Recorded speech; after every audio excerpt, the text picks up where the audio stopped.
जोहार আজি এই পবিত্ৰ ভাদ মাহত এই পবিত্ৰ মাহত যত আমি গৰম পূজা উদযাপন কৰোঁ লগতে অলপ দিন পিছত দুৰ্গা পূজা কালী পূজা উদযাপন কৰোঁ এই পবিত্ৰ সময়ত মই ইয়াত থকা মোৰ শ্ৰদ্ধেয় ৰাইজক নিজৰ আন্তৰিক শুভেচ্ছা আৰু শ্ৰদ্ধা নিবেদন কৰিছোঁ। ইয়াত আহোঁতে আমাৰ যথেষ্ট পলম হ'ল, মই প্ৰথমে তাৰ বাবে ক্ষমা বিচাৰিছোঁ। লগতে আজি শ মানুহ ওলাই আহিছে, ধৈৰ্য সহকাৰে আমাৰ কথাবোৰ শুনি আছে। মই তাৰ বাবে সবকে নিজৰ আন্তৰিক ধন্যবাদ আৰু কৃতজ্ঞতা জ্ঞাপন কৰিছোঁ। আজি এখন সভা সফল কৰোঁতে আমাৰ বিধায়কসকল আসিফ নাজাৰ ডাঙৰীয়া, খলিদুদ্দিন বজমদাৰ ডাঙৰীয়া যথেষ্ট কষ্ট কৰিলে। লগতে আমাৰ জিলা কংগ্ৰেছৰ সভাপতি ৰণশ্যাম বড়ো ডাঙৰীয়া, প্ৰদেশ কংগ্ৰেছৰ সাধাৰণ সম্পাদিকা ৱাজিৰা আহমেদ বাইদেউ আজি যথেষ্ট কষ্ট কৰাৰ বাবে মই তেওঁলোকক ধন্যবাদ জ্ঞাপন কৰিছোঁ। মূল কথাটো হ'ল যে অহা 22 তাৰিখে বিটিআৰ অঞ্চলত নিৰ্বাচন, আৰু ইয়াত উপস্থিত হৈ মই সকলোকে অনুৰোধ জনাইছোঁ যে হাতৰ চিনপত ভোট দি আমাৰ প্ৰাৰ্থীসকলক জয়যুক্ত কৰিব। আমাৰ প্ৰাৰ্থীসকল হ'ল চিত্তৰ ৰঞ্জন ভবৰা হৰিসিংগাপৰা, অনিল দৈমাৰী ডাঙৰীয়া আৰু নৱাজ বাসুমতাৰী ডাঙৰীয়া। আজি এই নিৰ্বাচনৰ সময়ত আপোনালোকে হিচাপ কৰক যে যোৱা 10টা বছৰত বিজেপি দলৰ পৰা কি পালে, কিয়নো কেন্দ্ৰত তেওঁলোকৰ চৰকাৰ আছে, ৰাজ্যত তেওঁলোকৰ চৰকাৰ, কেতিয়াবা বিপিএফ লগত, কেতিয়াবা ইউপিপিৰ লগত, কিন্তু সদায় ক্ষমতাত বিজেপি দল আছে। সেইকাৰণে নিৰ্বাচনৰ সময়ত আমাক হিচাপ কৰিবলগীয়া হয় যে চৰকাৰে কিমান কাম কৰিলে, কিমান ৰাস্তা বনালে, কিমান স্কুলবোৰ মেৰামতি কৰিলে, কিমান হস্পিটেলবোৰ উন্নত কৰিলে, খোৱা পানী আহিছে নে নাই, ইলেক্ট্ৰিচিটি পাইছে নে নাই পোৱা, মাটি পট্টা পাইছে নে নাই পোৱা। কিন্তু যেতিয়া আপোনালোকে এইখিনি হিচাপ কৰে, নিৰ্বাচনৰ সময়ত যেতিয়া আপোনালোকে বিজেপি দলৰ 10 বছৰ শাসনৰ হিচাপ কৰে, তেতিয়া দেখা পাব যে তেওঁলোকৰ কাম হৈছে 0, তেওঁলোকৰ কাম হৈছে 0, ফ্লপ হৈছে। আজি পানী যোগানৰ ক্ষেত্ৰত কেলেংকাৰী, জল জীৱন আঁচনিত পাইপ আছে, পানী নাই, স্কুলৰ ভিতৰত অৱস্থা নাই, স্কুলৰ যোৱা ৰাস্তাবোৰ অৱস্থা নাই, হস্পিটেলৰ ভিতৰত ডক্টৰ নাই, দৰৱ নাই, বৰষুণীয় সমস্যা, ইলেক্ট্ৰিচিটি দাম বাঢ়ি গৈছে, ইলেক্ট্ৰিচিটি সাপ্লাই খেলি মেলি, এনেকুৱা এটা বৰ্তমানৰ সমস্যা। মাটি পট্টা আপোনালোকক পাব লাগিছিল, প্ৰতিশ্ৰুতি দিছিল, কিন্তু তেওঁলোকে প্ৰতিশ্ৰুতি ৰখা নাই। এইখিনি কথা আপোনালোকে অহা 22 তাৰিখে মনত ৰাখিব লাগিব যে চৰকাৰে নিজৰ কৰ্তব্য পালন কৰা নাই, বিজেপি দলে নিজৰ কৰ্তব্য পালন কৰা নাই, নিজৰ দিয়া প্ৰতিশ্ৰুতি তেওঁলোকে ৰাখিব পৰা নাই। তে ইমান বছৰ ক্ষমতাত থাকি কি কৰিলে? ইমান বছৰ ক্ষমতাত থাকি মাত্ৰ নিজকে ধনী কৰিলে।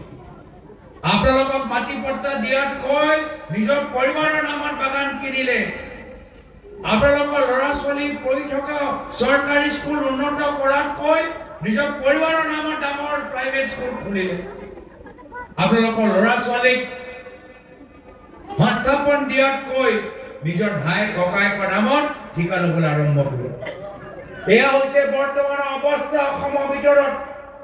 বৰ্তমান অৱস্থা আমাৰ অসমৰ গাঁৱৰ ভিতৰত, বাগানৰ ভিতৰত প্ৰতিশ্ৰুতি দিছে বাগানৰ শ্ৰমিকসকলৰ হাজিৰা বৃদ্ধি কৰিব, এতিয়াও হাজিৰা বৃদ্ধি কৰা নাই। দুৰ্গা পূজা যিমান পইচা পাব লাগে আপোনালোকে নাপায়, তাতো আপোনালোকৰ পইচা যিমান পাব লাগে তাৰ পৰা কিছু কাট খাই যায়। এনেকুৱা এটা অৱস্থা। তো এইখন চৰকাৰ ক্ষমতা থকা সময়ত আপোনালোকৰ মূল সমস্যা সমাধান কৰাতকৈ এতিয়া তেওঁলোকে কি কৰিবলৈ আৰম্ভ কৰিছে? গৰু চুৰি কৰিবলৈ আৰম্ভ। শুনিছে নে নাই যে এইখন বিজেপি দল কেন্দ্ৰৰ চৰকাৰৰ পৰা গৰু, কেন্দ্ৰ চৰকাৰৰ আঁচনি যোগেদি গৰু আনিলে, গিৰ গাই আনিলে গুজৰাটৰ পৰা। গিৰ গাই দিব লাগিছিল দুখীয়া মানুহক, কিন্তু বিজেপি দল ইমান লোভীয়া, দুখীয়া মানুহক গিৰ গাই দিয়াতকৈ তেওঁলোকে নিজৰ বিধায়কৰ মাজত সেই গাইবোৰ গৰুবোৰ লৈ গ'ল। সেইকাৰণে অসমৰ ৰাইজে এতিয়া কৈছে যে বিজেপি দলৰ ভিতৰত গৰু চুৰ সোমাই আছে। চাৰিওফালে তেওঁলোকে মাটি কিনি আছে। আজি কোকৰাঝাৰৰ খবৰ লওক, ডিপুৰ খবৰ লওক,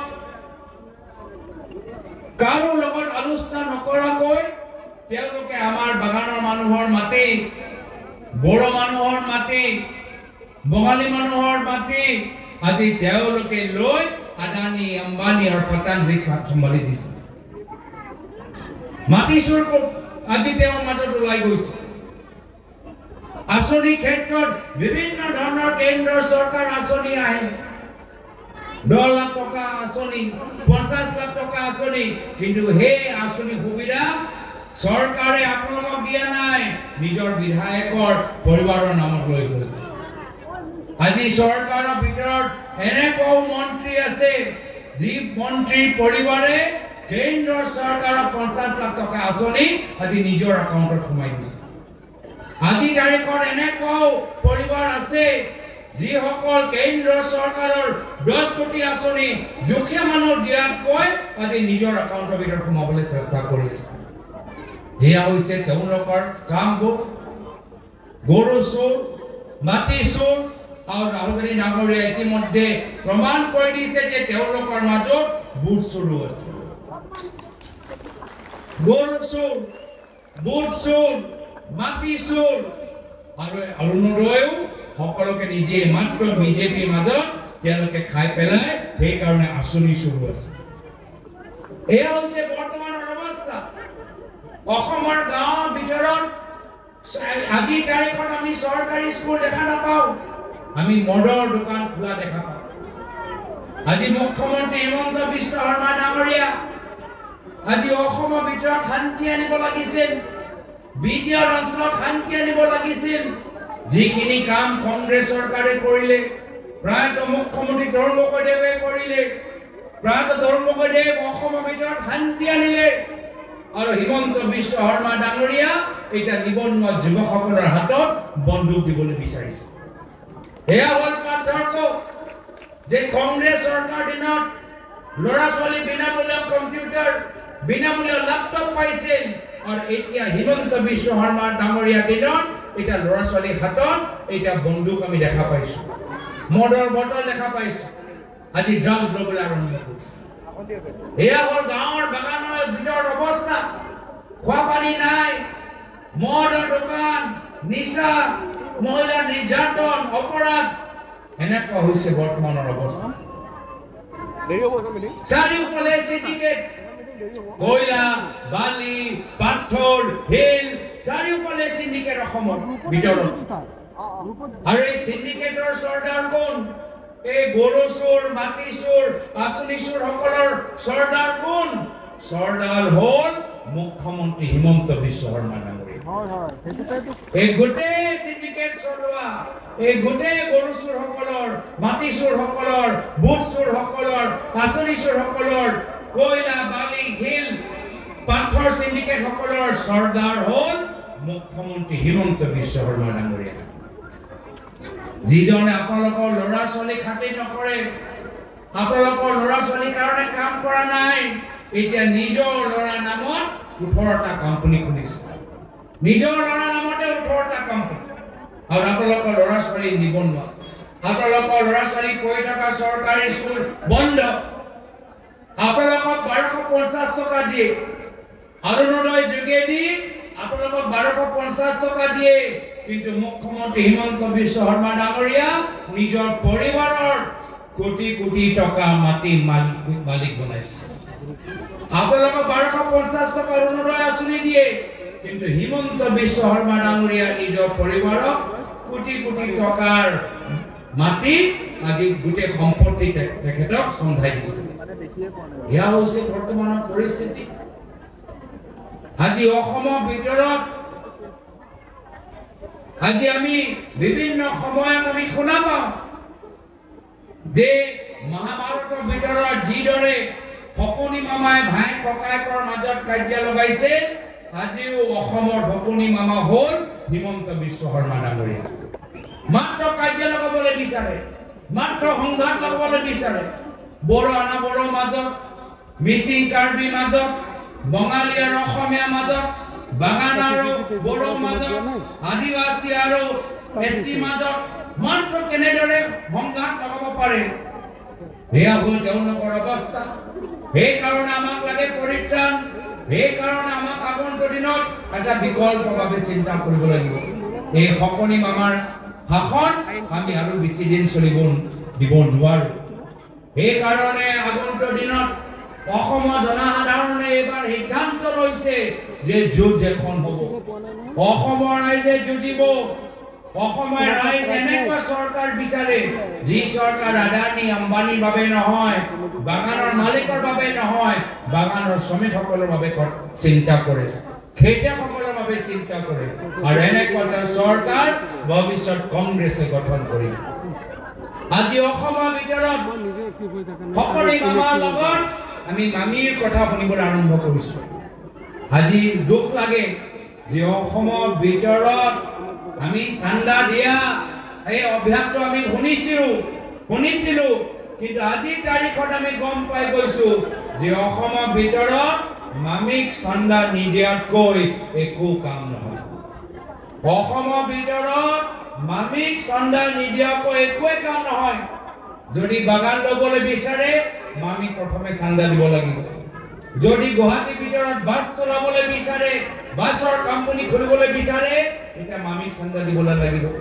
যদি ক'ৰবাত মাটি কিনিবলৈ বিচাৰে যদি ক'ৰবাত ইণ্ডাষ্ট্ৰী খুলিবলৈ বিচাৰে মামিক চান্দা নিদিয়াকৈ অসমৰ ভিতৰত একো কাম নহয় সেইকাৰণে শ্ৰদ্ধেয় ৰাইজ মানুহবোৰে মনত পেলাইছে যে কেনেকুৱা এটা অৱস্থা প্ৰায়ত মুখ্যমন্ত্ৰী তৰুণ গগৈদেৱৰ দিনত আছে সেইখিনি পৰিস্থিতি আমি ঘূৰাই আনিবলৈ বিচাৰো আমি অসমৰ মাজত শান্তি সম্প্ৰীতি এনাজৰি ৰাখিবলৈ বিচাৰো শিক্ষা চিকিৎসা ওপৰত জোৰ দিবলৈ বিচাৰো আৰু সেইকাৰণে আমি আশাবাদী যে বিটিআৰ নিৰ্বাচনত এবাৰ ভাল এটা ফলাফল কংগ্ৰেছ দল দেখিবলৈ গৈ আছে সেইকাৰণে শ্ৰদ্ধেয় ৰাইজ আন্ধাৰ হৈছে সকলোকে ঘৰলৈ যাবলগীয়া আছে ইয়াৰ পিছত আৰু এখন সভালৈ আমি যাবলগীয়া আছে তাতো বহু দেৰিৰ পৰা মানুহ ৰৈছে মই বিশেষ আৰু দীঘলীয়া নকৰো পুনৰবাৰ সকলোকে অনুৰোধ জনাইছো যে অহা 22 তাৰিখে হাতৰ চিনপদ ভোট দি আমাৰ প্ৰাৰ্থীসকল অনিল দৈমাৰী চিত্তৰঞ্জন ভগৰা আৰু নৱাজ বসুমতাৰীক হাতৰ চিনপদ ভোট দি জয়যুক্ত কৰিব আৰু পুনৰবাৰ আলাবাটা দিনত এই পবিত্ৰ পূজা সময় সকলোকে শুভেচ্ছা দি সকলোৰ ঘৰৰ মংগলৰ কামনা কৰি মই ইয়াতে নিজৰ সমুদ্ৰ এখাৰ ইয়াতে সামৰিছো ধন্যবাদ জয় হিন্দ জয়